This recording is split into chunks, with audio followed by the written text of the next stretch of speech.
When I first reviewed Uncharted 4 back in 2016, I said, "Do you know that even I am wrong sometimes?" I then proceeded to be wrong about Uncharted 4, and what this proves is that I am actually never wrong. Uncharted 4 is one of the best games ever made. Don't even try to argue otherwise. Remember, I can never be wrong, but back then, I was wrong, and I'm gonna prove it. In my old review, I said Uncharted 4 has the most boring climbing ever. This is more true for the first 3 Uncharted games. In those games, the climbing is very stiff and mostly there so that the player can spend time looking at the pretty graphics. Uncharted 4's climbing is faster and much more satisfying in its presentation. When you land on a wooden floor, you hear the thud reverberate because there's nothing underneath it. Nathan Drake has all these unique animations depending on what he's actually climbing on. I mean, look at this.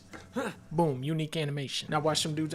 Oh, what he did? He said, womma womma. You can drop way down onto a dude's head and say pop. Eventually you get this tool which lets you hook into walls, you rappel down ropes. When you're in a precarious spot, the camera really emphasizes it and makes you think, oh yeah, I'm gonna die. The huge leaps feel so weighty and satisfying. Oh. And then there's the incredible clock tower sequence where you're jumping across moving gears and sliding through them. Don't get me wrong, the climbing is the weakest aspect of this game, but it's impressive how much love went into the weakest part of the game. What's cool about Uncharted 4 is that traversal is more than just climbing. Bingo. Now we're in business. In my old review, I said, put a goddamn grappling hook in every game from now on. Today, it is a legal requirement that every video game has to have a grappling hook. You're welcome. By combining this with the sliding mechanics, you get much more dynamic platforming than we've ever seen with this franchise. Whoa!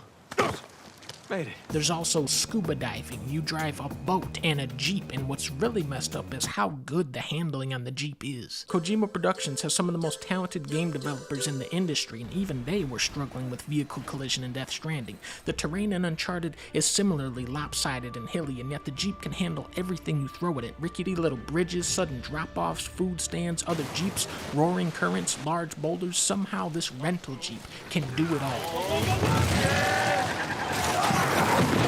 Death Stranding, the whole game is about using vehicles to deliver packages. Driving is fundamental to its gameplay. Uncharted is a shooter with 2 chapters where you drive a Jeep, and there are details Death Stranding could learn from this game, like how you gain more traction when driving on rocks instead of mud. As a shooter, Uncharted 4 is one of the most unconventionally paced. You don't actually do any shooting until Chapter 4 when Nathan starts blasting targets in his attic with a Nerf gun. Bullseye. Shootouts are sprinkled into this game more as a reward than a constant. It's a very gradual buildup that subliminally aligns the player with Nathan Drake's thirst for adventure, and by the time that it finally gets to the action, oh.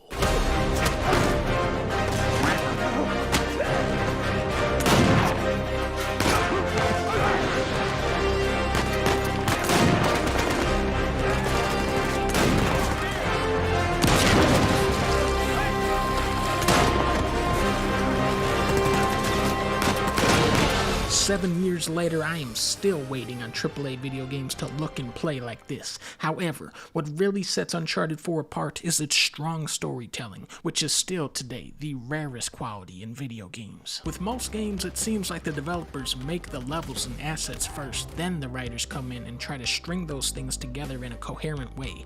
I don't know if that really is how games are written, but it would explain why most games have such stupid, nothing stories. Uncharted 4 feels uncompromised, like the writers came up with the craziest treasure hunt they could imagine, didn't even take into account how the studio would turn that into a video game, and then Naughty Dog actually did. For the first half of the game, every chapter takes place somewhere else. You start in an orphanage, then you're in a prison in Panama, now you're a scuba diver, now you gotta do a heist in Italy, now you gotta find the pirate's tomb in Scotland. Bad news, environment designers, the treasure is actually in Africa. Well, to be more specific, it's actually in a market town in Madagascar. Well, actually, seeing is believing. What I love about Naughty Dog is how they illustrate their stories instead of spoon-feeding them to you through lazy exposition dumps. You aren't reading text logs about Henry Avery and Libertalia. No, it's all unfolding before your eyes. The ominous subtitle, A Thief's End, could be referring to a dozen different characters. This is a story about rummaging through the ruins of other people's stories. A letter from Chloe stowed away in the attic, Evelyn's lifeless manor full of priceless objects, Joseph Burns' abandoned cell, Henry Avery's elaborate trials and failed utopia, utopia. All of these stories contrast and overlap with Nathan Drake's own story, presenting hypothetical paths which he could have or could still go down.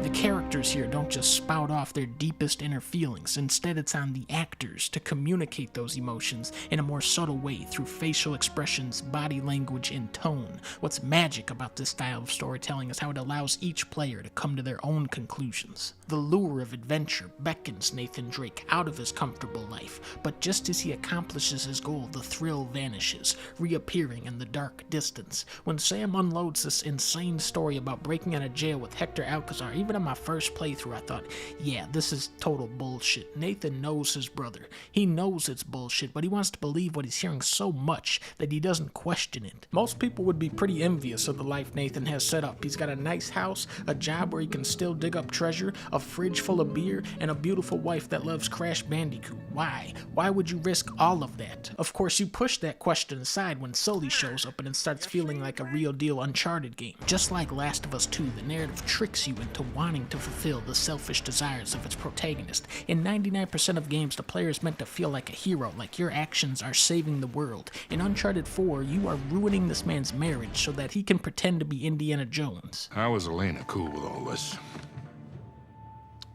Jesus, kid. Uncharted 4 is masterful in how it sets its character motivations in conflict with each other. In Sam's mind, it's always been him and Nate versus the world since they were kids. Then Sully and Elena took him away.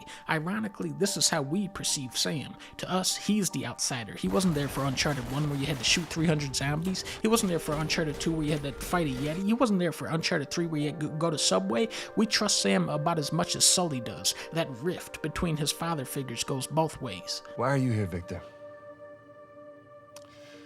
Because somebody's got to keep an eye out for him. When Nathan discovers his brother is still alive, he spends all night recapping the entire Uncharted trilogy before remembering that he has a wife. I'm married. I can't believe... Elena from the stories, that's my wife. Sam Drake isn't a villain, but he brings out the worst part of his brother, and it's not until he finally teams up with Elena that Nathan starts stepping out of the shadow of Henry Avery. St. Dismas said, "We receive the due rewards of our deeds." But do we?